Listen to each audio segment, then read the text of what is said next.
Hello, my name is Sheila, and I'm from the Rebel Legion Sunrider Base.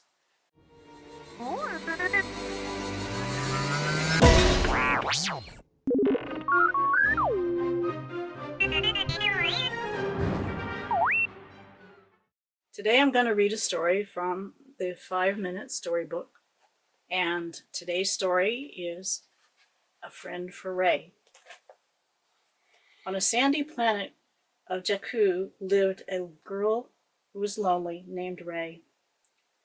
Rey lived in the old wreckage of an Imperial walker. Years before, the Rebel Alliance had fought the evil Empire in the skies above Jakku.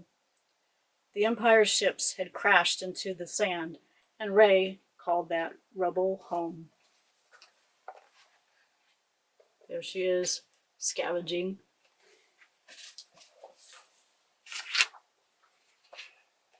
Rey searched the Empire's crashed ships to look for used parts. Rey could sell the parts to Unkar Plutt at Nema Outpost for food. Unkar was always fair with his trades. Not always. But Rey made enough to get by. One night, Rey was eating a small dinner she had managed to get from Unkar by trading parts. The beeping sounded frightened. Rey ran toward the noise to see what was happening. There's Unkar. And that's Rey's place.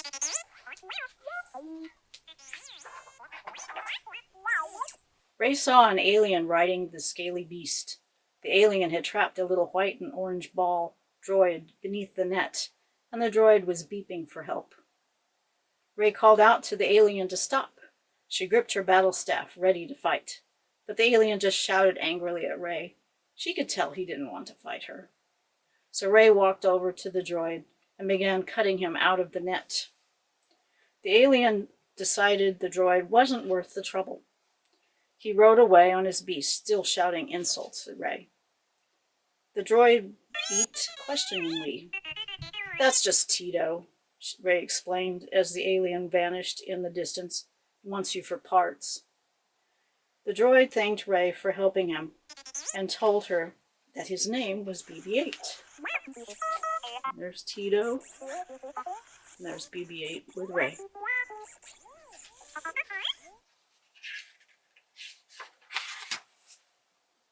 "Where'd you come from?" Rey asked the little droid. But BB-8 refused to tell her. He said it was a secret. "Really? Well, me too. Big secret," Rey teased. If BB-8 wanted to keep to himself, that was fine by her. She told him how to get to Nema Outpost and then started to leave. But BB-8 followed her.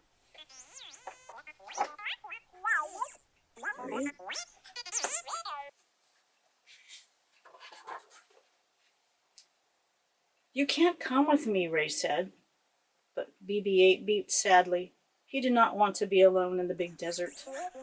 Rey sighed. She told BB-8 he could stay with her for one night, and only one night. BB-8 beeped with happiness and followed Rey all the way home.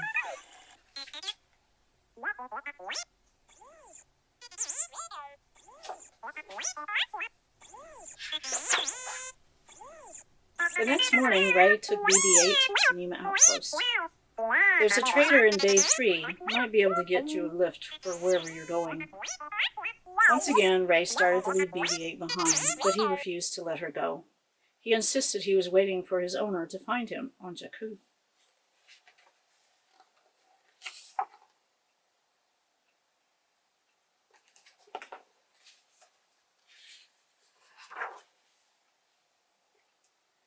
Rey let BB-8 follow her to Unkar's. There she traded all the spare parts she had found the previous day. Unkar also offered to buy BB-8. He said he would give her months' worth of food for the droid. BB-8 beeped in worry. He did not like where this conversation was going. Rey thought about Unkar's offer. Selling BB-8 would give her more food than she had ever had in her life. But as Rey looked at the little droid, she knew she could never sell him, no matter how much it would cost her.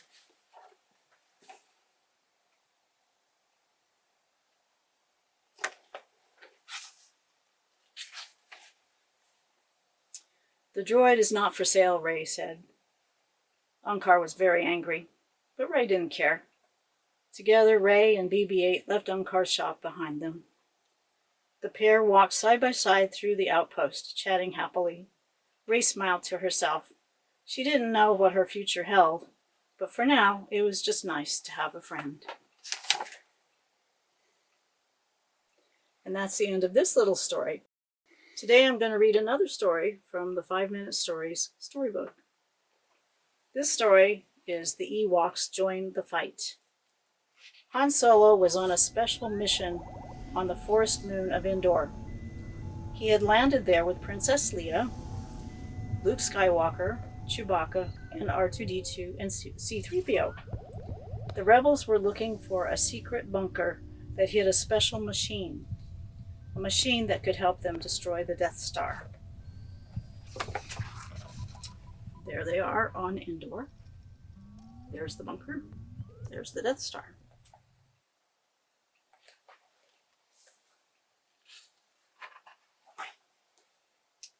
As the rebels snuck through the forest, they spotted 2 biker scouts. The scouts patrolled the forest and guarded the bunker.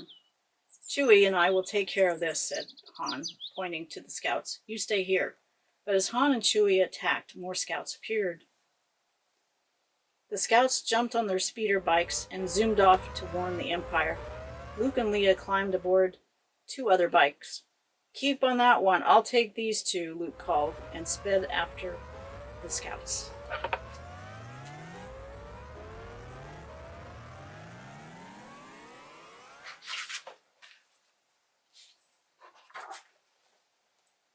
Leia chased after the other scout.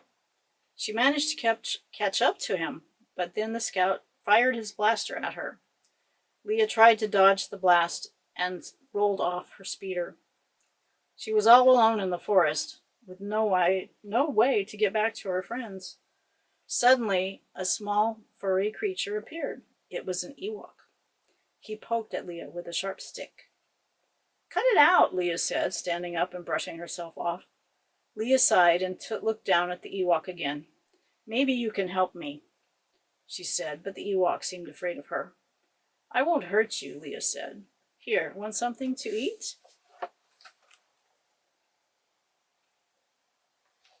So Leia gave him a snack. The Ewok was just getting comfortable with Leia when a biker scout appeared behind her. The Ewok quickly hid behind a log. Freeze, the scout said. Using a large stick, the hidden Ewok hit the trooper. Together, Leia and the Ewok disarmed the scout. Come on, let's get out of here, Leia said. The Ewok took Leia's hand and led her toward the village. Meanwhile, Luke and his friends searched the forest for Leia, but all they found was a wrecked speeder and Princess Leia's helmet. While they were looking for Leia, a group of Ewoks found them. The Ewoks didn't seem happy about strangers in their woods. The Ewoks tied up the rebels and took them to their village.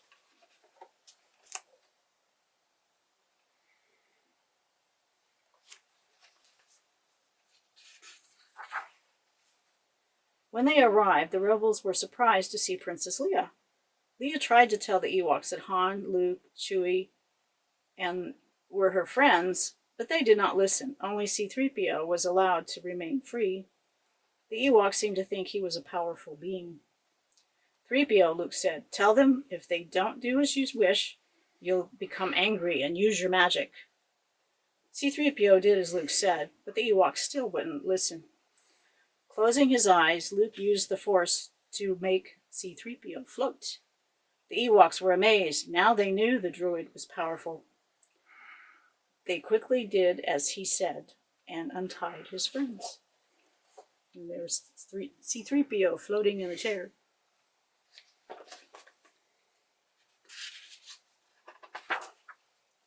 That night, the Ewoks gathered around C-3PO, who told them tales of the rebels and Darth Vader. The Ewoks liked the stories, and they liked the rebels. They decided to make the rebels part of their tribe. One of the Ewoks jumped up and began to hug Han. As he did so, he jabbered away, but Han couldn't understand what he was saying. He says the Ewoks are going to show us the quickest way to the shield generator, C-3PO translated.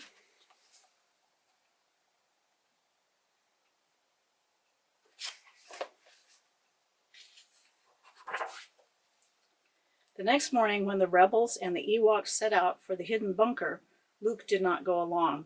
He knew it was time to face Darth Vader. Leia said goodbye to him and wished him luck. Soon the rebels and the Ewoks arrived at the bunker, the main entrance on the far side of the landing platform. Princess Leia explained that, but the landing platform was surrounded by guards. Luckily, the Ewoks knew of a back entrance. The rebels snuck around and surprised the Empire scouts, quickly disarming them. Han, Chewie, and Leia made their way deep inside the bunker, but before they could turn off the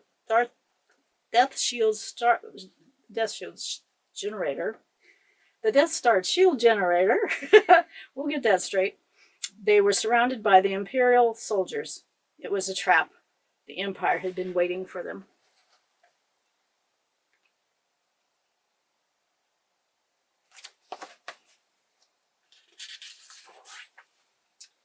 From their hiding place in the forest, the Ewoks watched as the Imperial stormtroopers and scouts marched Han, Leia, and Chewie back out of the bunker. The Ewoks knew what they had to do. They had to help their friends. Along with C-3PO, the Ewoks distracted the soldiers, drawing them away from Leia, Han, and Chewie. The Ewoks knew just what to do. They threw rocks at the stormtroopers. They destroyed the Empire's machines. They tripped the scouts and tied them up. Rascally little critters. With the Empire soldiers taken care of, Han Solo did what he had to do. He blew up the bunker. The Death Star was no longer protected. Thanks to the Ewoks, the rebels could destroy the Death Star and defeat the Empire once and for all.